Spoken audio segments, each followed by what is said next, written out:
you so much for being here today for an interview that will speak about what we do to help people get back to work safely. So today we have Stephen Lauder and Matthias Montes of Contact Herald, that is a contact tracing solution. And we have Giles Pilkington of Safe Access, who is the VP of Customer Success. So hi, everybody. How are you today? Good. Hello. Good, thank you. Good morning. Great, great. So I'm going to ask you questions that will help everybody understand what we do and why we do what we do, right? So can you all introduce yourself? Let's start by that. If you can introduce yourself and tell us about your role in your company. Do you want to start, Matthias? Absolutely. So my name is, as you said, Matthias Montes. I'm the head of business and operations for Contact Herald, responsible for everything that has to do with partners and clients in the Americas. Great. Thank you so much. This is great. How about you, Stephen? Well, I'm his partner in crime, share a lot of the same duties, sales across the Americas, Canada, United States.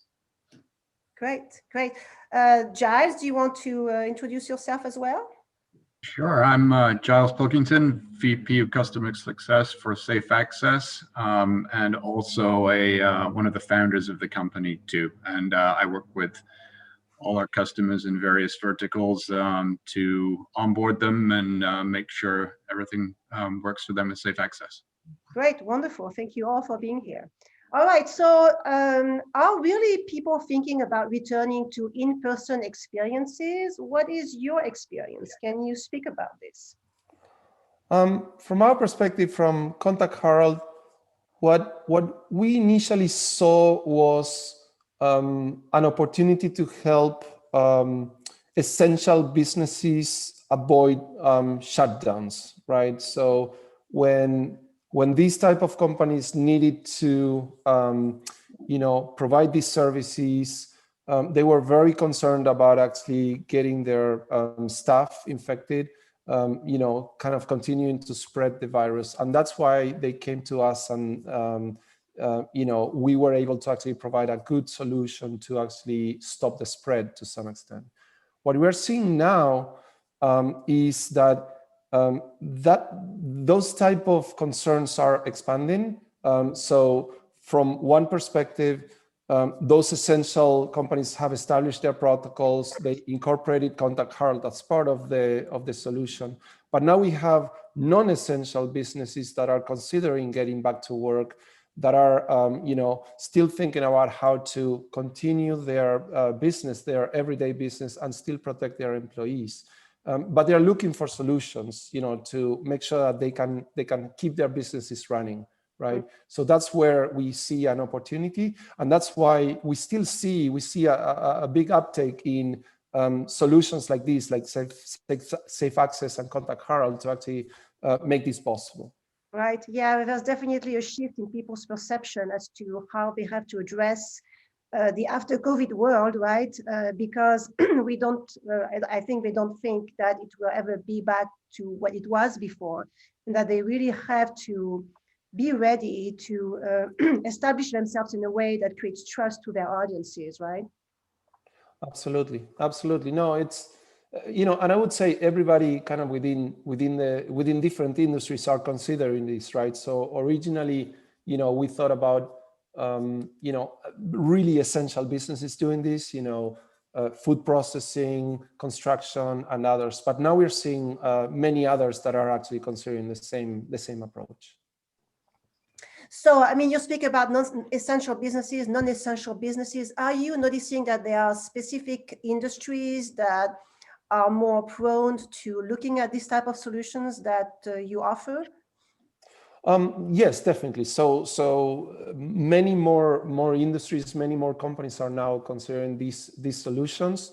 And again, as I mentioned, right? I mean, in the past it was just essential businesses. Now we are thinking of, companies like major events, organizers of events, sports venues, but also, media companies. I mean, things that may be considered non-essential, but still, important for the economy, right? And all those businesses right now are definitely considering these solutions. Right. Yeah, for sure. Yeah, they have to. Giles, can you speak to the type of companies that you have been working with recently and trends that you see happening in the corporate world and non-corporate world? Sure. We started out last summer really looking at corporations and very quickly found that schools were looking for a very, very quick fix and solutions to help kids get back into school. And different parts of the country have taken different approaches to that. But so far, we've been busiest with the K through 12 institutions and since last summer, and helping them get back into schools. After that, we've also been looking and helping with media production companies who require a lot of flexibility and require the ability to set up production shoots, not just in studios, but around the world. And we've supported that. And then most recently, we started to see an uptick in the events industry, which is my background. And that industry was, back in the early days of COVID, was really the first to really have to shut down because it's so dependent on travel, people moving around.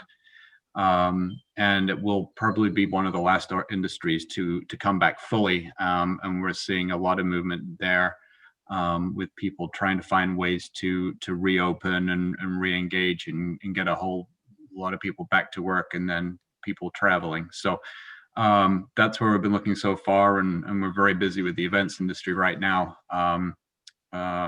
which is interesting and a challenge because everybody's learning. It's all new to everyone, and by definition, none of this is in a permanent place. It's people moving around and temporary locations and things like that. So there's a lot of challenge there, but a lot of opportunity for growth, and we're moving quickly to be flexible to figure that out. Yeah, I mean, a lot of companies have realized they have to be proactive, right? So what are the benefits of being proactive? Is that a potential competitive advantage? I mean, why would companies have to think about setting up these type of systems in their organization? I think it's all about instilling confidence in both the employees and the people that are taking part in any kind of event or any kind of business. Because without that confidence, people perhaps don't want to leave their homes. They don't want to enter into a location if they don't feel safe or secure. It's really just building confidence and getting folks back to where they were in pre-COVID times, which will be a journey for sure. And I think the landscape has changed probably permanently about how people perceive safety and what constitutes a safe and secure environment.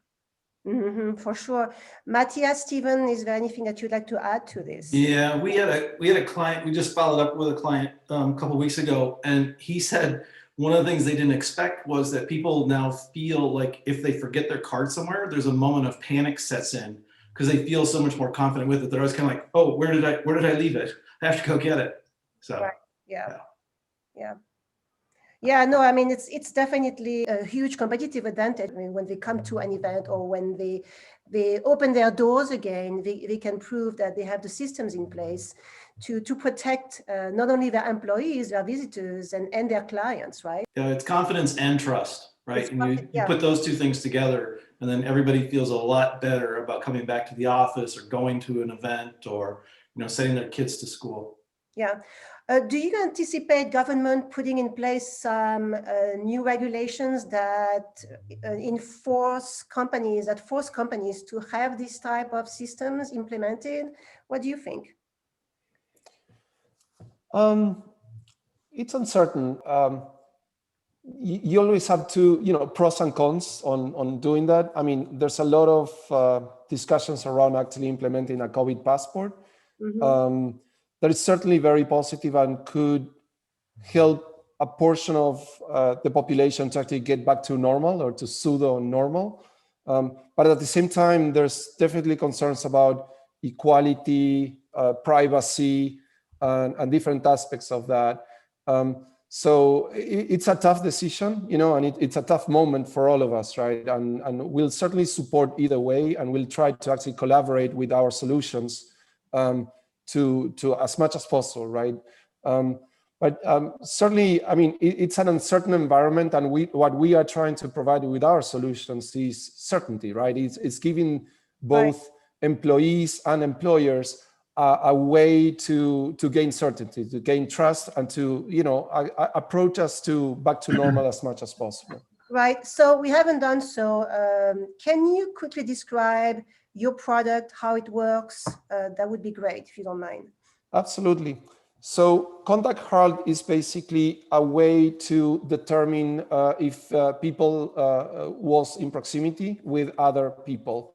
And if that was the case, then we could actually quickly identify those proximity events and act upon them, right?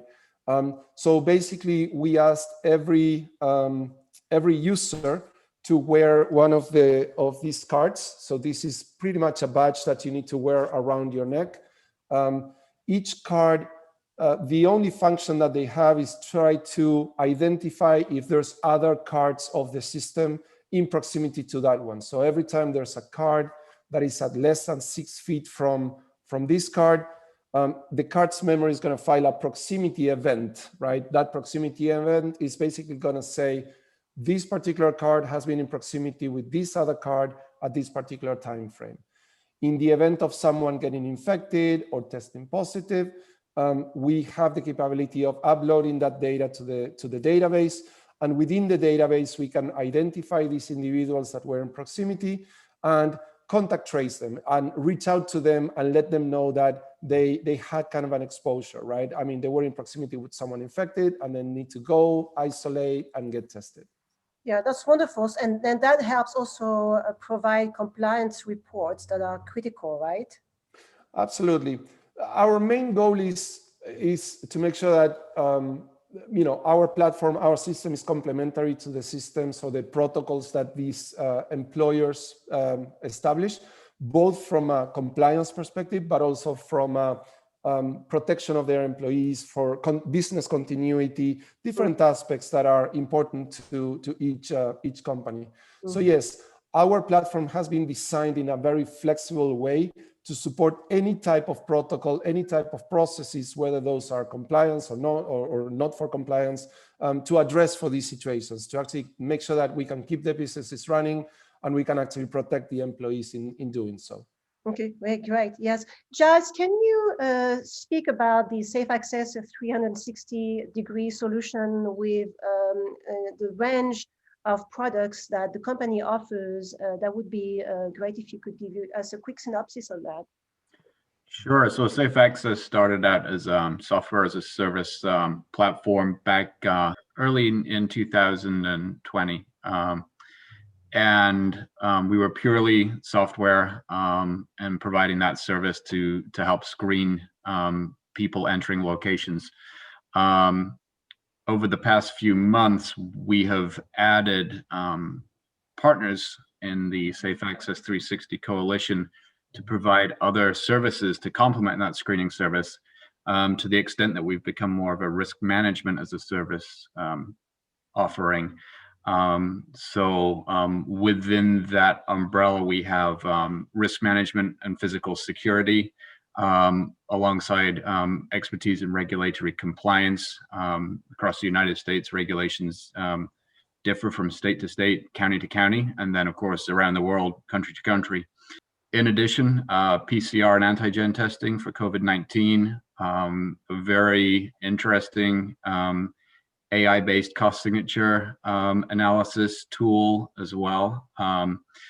We can also provide disinfecting services and products, contact tracing with our friends and partners at Contact Herald, health and safety best practices, and then finally digital health passports. We're also adding additional services to that suite of services as we speak, and I'll have more to talk about in the next few weeks and months. Yeah, no, that's wonderful. I mean, this is a great suite of services that a lot of companies could highly benefit from, for sure. Is that difficult to integrate those services in existing systems? What's the process? The process is really communication up front with the potential customer, and we like to learn what they need and what they think they need, and then we can provide that expertise to fine tune everything. And then integration is the name of the game and what we're all about. So we can provide whatever parts of this 360 service that organization or company needs. It may not be all of them. It may just be one element, one or two elements. And then work with the customer to instill confidence and trust again in their organization and get them back up and running and their business moving as they want it to. Yeah, yes, of course. Matthias, why did you decide to partner with Safe Access? First of all, Giles and Sumant are great executives. You know, the minute we started talking to them, we felt that there was great complementary skills that we can actually approach. When we analyzed the portfolio of services that Safe Access is providing in the marketplace, we saw also a very good complementary approach to the market. We share the same vision. We share the same goals in terms of actually allowing businesses to continue operating and at the same time protecting employees. So all in all, I think it's a very good combination of attributes that each organization has.